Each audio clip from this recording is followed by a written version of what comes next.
Hola a todos. Hoy vamos a hacer algo un poco distinto. Vamos a convertirnos en arqueólogos conceptuales. Nuestra misión, excavar en la historia de las ideas para desenterrar cómo la humanidad ha intentado comprender eso tan fundamental que es el cambio.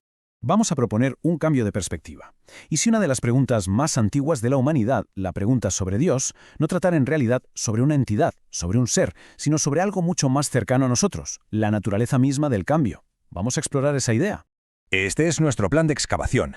Iremos capa por capa, como en un yacimiento real. Empezaremos por lo más básico, el dato antes del dato. Luego subiremos a la primera hipótesis inteligente. Veremos cómo se intentó organizar el caos. Analizaremos un momento clave que llamaremos el gran cortocircuito conceptual. Y finalmente llegaremos a hoy con una nueva forma de responder. Muy bien, pues empecemos a cavar. Nos vamos al estrato más profundo, al cimiento sobre el que se construye absolutamente toda la experiencia. A ver, mucho antes del lenguaje, antes de las ideas complejas, la vida, cualquier tipo de vida animal, se basa en una distinción ultra básica, la diferencia entre lo que se mueve y lo que no. Esto no es una idea, es el dato primario, el dato antes del dato, es el software fundamental de la supervivencia. No hablamos de categorías filosóficas, ¿eh? Hablamos de impulsos grabados a fuego en el sistema nervioso. Lo que se mueve rápido puede ser una amenaza. Lo que está quieto es, probablemente, seguro. El paso del día a la noche, todo es movimiento. Sin esta percepción, el universo sería una foto fija, indistinguible de la nada. Vale, subimos un nivel en nuestra excavación. Aquí es donde entra en juego la mente humana, y la cosa se pone realmente interesante. Y aquí ocurre algo que lo cambia todo. La especie humana desarrolla dos capacidades revolucionarias. Primero, significar, o sea, ser capaces de capturar la experiencia fugaz de un bisonte corriendo y fijarla en la pared de una cueva. Y segundo, señalar, poder comunicar ese símbolo a otros. Con esto nace la memoria colectiva, la cultura. Claro, esta nueva capacidad para recordar y pensar sobre el movimiento trae un problema nuevo, un tipo de miedo que no es el susto inmediato, es un miedo cognitivo, la angustia de ver cómo el río crece solo o cómo una enfermedad avanza sin que nadie la empuje. Y esa angustia lleva a la primera gran hipótesis científica de la humanidad, por así decirlo, el animismo. Y ojo, no era una superstición ingenua. Su lógica era impecable para la época. Si mi experiencia me dice que para mover algo hace falta una intención, y veo que el viento mueve las hojas, pues algo con intención debe estar moviendo esas hojas. Era la teoría más racional posible. Bien, el mundo ahora está lleno de agentes invisibles que mueven las cosas. El siguiente paso lógico, inevitable, era intentar poner un poco de orden en todo ese caos de fuerzas. Y ese gran sistema de organización fue el politeísmo.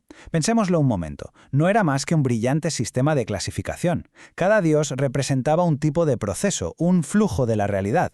Poseidón no era un señor con tridente, era el nombre que se le daba a la dinámica del mar, Ares a la del conflicto, y así con todo, hacía el mundo comprensible. Pero la mente humana sigue buscando patrones, y en Grecia, con la filosofía, se da un paso más allá. Los filósofos empiezan a preguntarse, vale, hay muchos dioses, muchas dinámicas, pero ¿no habrá un principio único, una lógica subyacente a todo esto? Y fijaos a qué llegaron. Es fascinante. Redujeron todo ese complejo panteón a tres principios, que en realidad son tres preguntas fundamentales sobre el cambio. Zeus, el cielo, es el orden, el origen, la pregunta ¿de dónde viene todo? Poseidón, el mar, es el caos, el cambio constante, la pregunta ¿cómo se transforman las cosas? Y Hades, el inframundo, lo oculto, el final, la pregunta ¿a dónde va todo cuando desaparece? Este camino filosófico era increíblemente potente.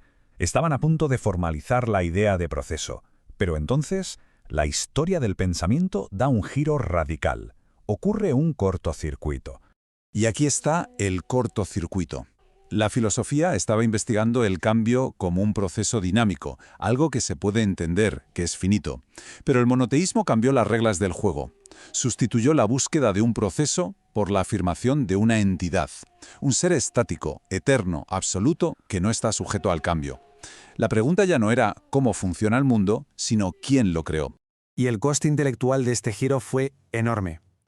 Toda esa investigación sobre la naturaleza de los procesos, sobre el cómo de las cosas, quedó congelada. Se sustituyó por un dogma sobre una entidad incuestionable. La curiosidad dio paso a la fe. Y con esto, nuestra excavación arqueológica llega hasta hoy. Y en nuestro tiempo, por fin tenemos las herramientas para, en cierto modo, reparar ese cortocircuito y saldar esa deuda conceptual. Hoy podemos recuperar esa idea perdida de proceso, pero con un rigor nuevo. Y la herramienta para hacerlo es el concepto de flujo. Y de nuevo, esto no es una metáfora, es una estructura formal que describe cualquier proceso real, desde el ciclo del agua, al metabolismo de una célula o el funcionamiento de una economía. Todo proceso tiene entradas, salidas y una diferencia de potencial que lo mantiene en marcha. De hecho, la vida misma no es otra cosa. Un ser vivo es un sistema que gestiona flujos de materia y energía para mantenerse existiendo. Es el mismo principio. Es lo que el cerebro de un animal computaba para sobrevivir, mucho antes de que tuviéramos palabras para describirlo. Visto así, la pregunta sobre Dios no es que desaparezca, es que se transforma. Se responde de una manera nueva. Dios, desde esta perspectiva, fue el nombre que le dimos a ese principio fundamental del cambio antes de tener las herramientas conceptuales para formalizarlo.